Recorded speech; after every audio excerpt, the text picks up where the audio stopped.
सुस्वागतम दोस्तों। Social media पर गौरव भाटिया का 2013 वाला वीडियो वायरल हो रहा है। जनसत्ता की ये खबर है। ये स्पोक्स पर्सन है बीजेपी के। इनकी लताड़ तो रुपया लियाकत ने कभी लगाई थी, आपको याद होगा, बताऊंगा आगे। लेकिन अभी क्या है ना कि जब ये बीजेपी में नहीं हुआ करते थे, 2017 का जब विधानसभा चुनाव था उससे पहले सपा के ये प्रवक्ता रहा करते थे और 2017 की विधानसभा शुरू होने से पहले बीजेपी के पार्टी में आ जाते हैं।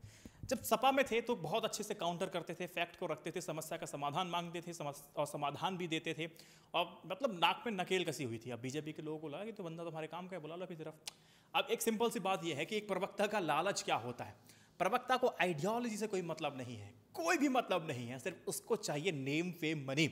एक स्पोक्स पर्सन का मिनिमम रिक्वायरमेंट एक पॉलिटिकल पार्टी के लिए ये नहीं है कि उसको कितनी नॉलेज है। नॉलेज मैटर करती है कि उसका कोई वो एक पैमाना नहीं है कि इतनी नॉलेज कम से कम होनी चाहिए। कितनी नॉलेज है, कितने मास मोबिलाइज कर सकता है बंदा, या फिर कितनी क्षेत्र पे इसको अपनी पकड़ है, या फिर कितनी समझ है। नहीं, ऐसा कुछ भी नहीं चाहिए। चुनाव लड़े हारे जीते पीते कुछ मतलब नहीं, सिर्फ ये होता है कि कितना फ्लुएंट वे में एक अच्छी भाषा के साथ वो बात कर सकता है। अब जितने भी स्पोक्स पर्सन आप देखते हैं टीवी चैनल्स पे ना, आपको दिखाई दे जाएगा कि उनके पास एक रिसर्च टीम होती है, उनको आंकड़े देती है, सिर्फ उसके सहारे ही इनको डिबेट को खराब करना होता है। हमने लगातार कई सालों से देखा है, जब से मैंने डिबेट देखना शुरू किया तब से मैं देख रहा हूं जो प्रवक्ता होते हैं सिर्फ उन आंकड़े, झूठे अधकचरे आंकड़े के साथ 40 मिनट की जो डिबेट होती है उसमें उसी के इर्द गिर्द घूमते हैं और समय बर्बाद कर देते हैं। ना उस डिबेट का कोई कंक्लूजन निकलता है और ना कभी निकलने वाला है, ना भूत हो ना भविष्य, ना भविष्य में कुछ ऐसा होगा और ना कभी भूतकाल में ऐसा हुआ है। तो ऐसे ही इन्होंने जब 2013 का वीडियो वायरल हो रहा है और इसको बंसल साहब ने इसको ट्वीट किया था, उसमें लिखा है कि भाजपा और संघ वाले कराते हैं दंगे, बीजेपी की गौरव भाटिया का वीडियो हो रहा है वायरल। इस वीडियो को आप देख लीजिए। मैं इतना ही कहूंगा कि मोहन भागवत जी को इस देश का संविधान पढ़ना चाहिए और बहुत ही कष्टजनक है कि उनके जैसे वरिष्ठ व्यक्ति ऐसा बयान देते हैं जो कि भारत के समुदायों को बंटवाने के लिए पूरी तरह से उपयुक्त है। इससे पहले भी उन्होंने ऐसा ही बयान दिया था और सबसे चिंताजनक बात यह है कि जो भाजपा की सरकार विकास का मुद्दा लेके आई है, वो और श्री नरेंद्र मोदी जी ऐसे बयानों पे चुप्पी साधे हैं।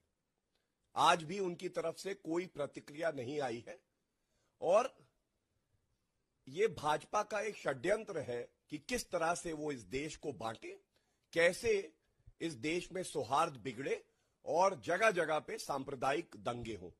उत्तर प्रदेश में हमने मुरादाबाद में, मेरठ में, सहारनपुर में और उससे पहले मुजफ्फरनगर में ये देखा है। और अगर भाजपा अपने नेताओं को और अपनी बी टीम आरएसएस और वीएचपी को नियंत्रित कर ले तो मेरे ख्याल से दंगे बिल्कुल खत्म। या अलग अलग यूजर्स ने अपने कमेंट देना शुरू किया। तो कुछ यूजर्स क्या कहते हैं, कमेंट करके कहते हैं कि आज का युवा सुन ले ये वीडियो, पैसे के पीछे लोग राजनीति में कितने गिर जाते हैं, इसका उदाहरण है यह वीडियो। आज बीजेपी के प्रवक्ता गौरव भाटिया बिकाऊ चैनल पर कैसे पलटी मारकर बात करते हैं हर दिन। एक यूजर ने कमेंट करते हुए यह भी लिखा कि भाजपा अपना अस्तित्व खो चुकी है, उसके सभी प्रवक्ता झूठ परोसने में माहिर हैं, तभी तो सुख सुविधाएं भी अच्छी उनको मिल जाती हैं, तभी उनको सुख सुविधाएं अच्छी मिल जाती। जरूरी नहीं है कि सिर्फ बीजेपी के स्पोक्स पर्सन। मैं तो अमूमन ना अधिकांश जो स्पोक्स पर्सन होते हैं वो ना एक फज वाला डाटा लेकर के आते हैं, उसके इर्द गिर्द घूमते हैं, क्योंकि आपको या तो अपनी सत्ता को सत्ता में जो पार्टी है उसको डिफेंड करना होता है, या फिर जो अपोजिशन में है उसको बहुत कमज़ोर करना होता है। जो अपोजिशन में है, जब वो बहुत कुछ नहीं कर रही होती है या कुछ नहीं कर पा रही होती है, तो फिर वो भी कुछ ऐसे आंकड़े निकल कर लाती है जिसमें डिबेट ऐसा हो जाए कि कुछ कंक्लूजन ना निकले। ये सबके साथ ऐसा होता है। तो गौरव भाटिया के साथ यह कंट्रोवर्शियल चल रहा है मुद्दा इस समय। तो आपकी राय में जानना चाहूँगा। एक बार रुबिका लियाकत के शो में इनकी फटकार लगाई थी गौरव भाटिया की। गौरव भाटिया ने कुछ ऐसा कमेंट किया था जो कि एक स्त्री को कमतर आंकने वाला था। तो गौरव भाटिया को क्लास लगाते हुए रुबिका लियाकत ने कहा था कि हाँ, मैं चूड़ी पहनती हूँ तो क्या मैं कमज़ोर हो गई, मैं साड़ी पहनती हूँ तो क्या मैं कमज़ोर हो गई। तो अच्छी खासी लताड़ लगाई थी, मैंने भी इस पर वीडियो बनाया था, आपको याद होगा। तो कुल मिला के गौरव भाटिया का स्टैंड ये था। किसी प्रवक्ता का कोई स्टैंड नहीं होता, अपने सिर्फ अपने सिंपल से टैलेंट के सहारे और अच्छी भाषा पकड़ के सहारे अच्छा खासा पैसा कमाते हैं और अच्छा खासा बेवकूफ़ आप सबको ये लोग बनाते हैं।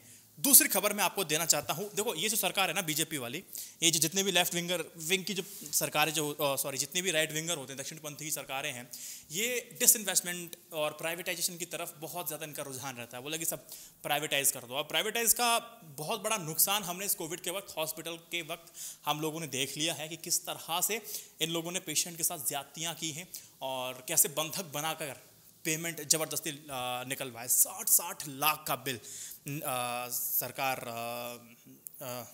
60 लाख का बिल लोगों से वसूला है। तो ऐसे ही सरकार ने एक बहुत बड़ा फैसला लिया है बीपीसीएल को बेचने का।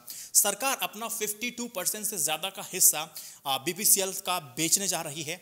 जैसे ही ये टेबल हो जाएगा, कैबिनेट मिनिस्टर की मंजूरी मिल जाएगी, तो ये बीपीसीएल को प्राइवेटाइज कर दिया। अब बीपीसीएल बिकने जा रहा है। देखो सरकार अपनी 52.98% की हिस्सेदारी बेचने को तैयार है। कैबिनेट की मंजूरी मिलने के बाद ये पूर्ण रूप से प्राइवेटाइज हो जाएगा। आपको इतिहास की तरफ ले जाऊं तो 1976 में इंदिरा गांधी की सरकार ने 3 विदेशी तेल कंपनियों को मिलाकर के उसको नेशनलाइज किया, फिर उसको बीपीसीएल बनाया और मोदी सरकार एफडीआई के जरिए प्राइवेटाइज कर रही है। जब विपक्ष में थी भाजपा, तो एफडीआई का धुर विरोध करती थी, रिटेल में एफडीआई का धुर विरोध करती थी, लेकिन सत्ता में आने के बाद जिसका विरोध किया सबसे पहले वही काम हुआ। तो ये आपने देख लिया। और दूसरा, central bank Indian overseas bank में 51% का हिस्सा बेचेगी केंद्र सरकार। सरकार ने किया चयन, बैंकिंग नियमन एक्ट में होने जा रहे हैं बदलाव। ये 2 बहुत बड़ी खबर हैं। अंतिम खबर मैं आपको बताता हूं, पेट्रोल और डीजल वाली बात। ये कोई नहीं बताता है। आप सभी को पहले तो ये पता होगा कि जो पेट्रोल है उस पर एक्साइज, वैट और सेस लगता है। एक्साइज केंद्र लगाती है, वैट आपका स्टेट लगाता है और सेस आपका केंद्र लगाता है। सिंपल सी बात, आपको ये पता है। पहले आपको ये भी पता होगा कि जो पेट्रोल पे जो टैक्सेस लगते हैं वो सेंटर में और स्टेट आपस में बांट लिए जाते हैं। लेकिन ये ध्यान रखिएगा, जो ये टैक्सेस लगते हैं ये इक्वली डिवाइड नहीं होते हैं। अब पहले हिस्सा अगर पहले स्टेट को 5 पैसे मिलते थे, अब वो उसको 3 या फिर 1 पैसा मिल रहा है। पहले अगर स्टेट को 5 पैसे मिलते थे, अब उसको सिर्फ 1 पैसा मिल रहा है, क्योंकि सरकार ने मेथड को चेंज कर दिया है। सरकार ने पूल मेथड लेकर के आई है, जिसकी वजह से राज्य को मजबूरन टैक्सेस नहीं कम कर सकती, जो वैट है उसको कम नहीं कर सकती है। क्योंकि सरकार, अगर केंद्र सरकार के, राज्य सरकार के पास अगर वो पैसा नहीं होगा, फंड नहीं होगा, तो फिर भैया वो किस योजना में कहाँ से पैसे लाएगी और कैसे लगाएगी। सोशल एक्टिविटीज़ होती हैं, तमाम तरह की योजनाएं होती हैं, पेंशन इत्यादि वगैरह होते हैं, वो राज्य सरकार कहाँ से देंगी। इसीलिए मजबूरन वो वैट को नहीं घटा सकती हैं। और जो पेट्रोल के दाम जो केंद्र सरकार लूट रही है वो लूट ही रही है, और राज्य सरकार है वो टैक्स लगा के आम आदमी को लूट रही है। लूट इन द सेंस, हम लोग पिस तो हम ही लोग रहे हैं। अभी मैं देख रहा हूँ कि पेट्रोल का प्राइस कुछ 105 से ऊपर हो चुका है। अब मैंने सुना है क्रूड ऑयल के दाम है लगातार बढ़ते जा रहे हैं। अगर पेट्रोल का दाम अगर 150 175 हो जाए तो हैरान परेशान और स्तब्ध होने की आवश्यकता आपको नहीं है। मैं आपको एक अननोन फैक्ट आपको बताता हूँ कि एक तरह जो केंद्र है, एक एग्जाम्पल लीजिए, सरकार ने जो पूल में डिवाइड किया है उससे कैसे केंद्र सरकार ने राज्य सरकार की इनकम को कम किया है स्ट्रैटेजी के तहत, वो आप समझिए। मैं तो कहता हूं किसी का विरोध करो, पूरे फैक्ट के साथ करो, आनंद आता है। और सिर्फ आप विरोध करने के लिए फैक्ट को छुपा जाओ, फिर यार मजा नहीं आता ना। इसलिए मैं आपको फैक्ट दे रहा हूं। केंद्र ने एक्साइज ड्यूटी को पूल में डिवाइड किया, राज्यों का हिस्सा उसने कम कर दिया। पेट्रोल पर एक्साइज ड्यूटी 32.90 है, लेकिन 12.40 का 41% ही राज्य को मिलता है। अब डीजल पे आ जाइए, डीजल पर 31.80 पर एक्साइज ड्यूटी है, लेकिन 9.80 में ही बंटवारा होता है और उसका 41% ही राज्य को मिलता है। यानी कि पेट्रोल पर राज्य को करीब 5 और डीजल पर 4 ही मिलता है। इसलिए कोई भी राज्य अपना वैट कम करना नहीं चाहती है। तो आप कई बार ये तर्क सुनते हैं कि भैया ठीक है, जहां बीजेपी का राज्य है वहां पर पेट्रोल महंगा है, लेकिन जहां कांग्रेस के राज्य हैं, जहां सरकारें हैं, तो वहां पर अपना वैट कम कर दो। तो वैट कम ना करने की वजह ये है, इस बात को समझिएगा। ये अब आप मुझे ये मत कहना कि ये तू ऐसे फैक्ट ऐसे बताता है जैसे कि किसी पार्टी के लिए काम कर रहा है। नहीं, ऐसी बात नहीं, मैं किसी पार्टी के लिए काम नहीं कर रहा हूँ। मैं आपको बता रहा हूँ कि आप जब समाज में बैठो तो ऐसी जब आप फैक्ट रखोगे ना तो आप स्मार्ट कहलाओगे।